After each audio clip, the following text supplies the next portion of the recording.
વડોદરા જિલ્લાના શિનોર તાલુકાના છાણભોઈ ગામમાં આજે ગોર પર્વના છેલ્લા દિવસે ભારે વરસાદ વચ્ચે પણ ભક્તિ અને પરંપરાનો અદ્ભુત સંગમ જોવા મળ્યો.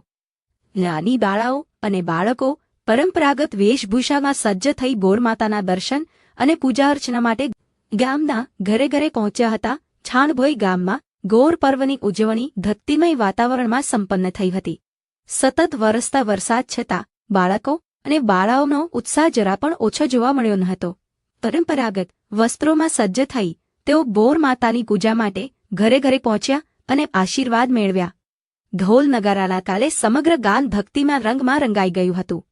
ગ્રામજનોએ પણ બાળકોનું ઉષ્માભર્યું સ્વાગત કરી ગોર માતાના આશીર્વાદ મેળવ્યા. વરસાદી માહોલ વચ્ચે પરંપરા, સંસ્કૃતિ અને આસ્થાનું મનમોહક દૃશ્ય સર્જાતા સમગ્ર ગામમાં આનંદ અને ભક્તિનો માહોલ છવાઈ ગયો. શિનોર તાલુકાનું છાણભોઈ ગામમાં મારું નામ વસા જાનીબેન મુકેશભાઈ છે. અમે આખા ગામમાં ઢોલ નગારા સાથે ગૌરવના છેલ્લા દિવસની ઉજવણી કરીને અમે 5 દિવસ ઉપવાસ પણ કર્યો અને આજે છેલ્લો દિવસ છે એટલે જાગરણ કરીશું અને ઢોલ નગારા સાથે વરઘોડો કર્યો હતો. બસ શિનોર તાલુકાના છાણભોઈ ગામમાં વસા રિયાબેન મુકેશભાઈ અમે ગૌરી વ્રતમાં અમે ઉપવાસ પણ કર્યા અને ધૂમધામથી અમે આખું ગામ ગોળાથી ફરવ્યું અને અમે હવારમાં ગોળાને વળાવી દઈશું.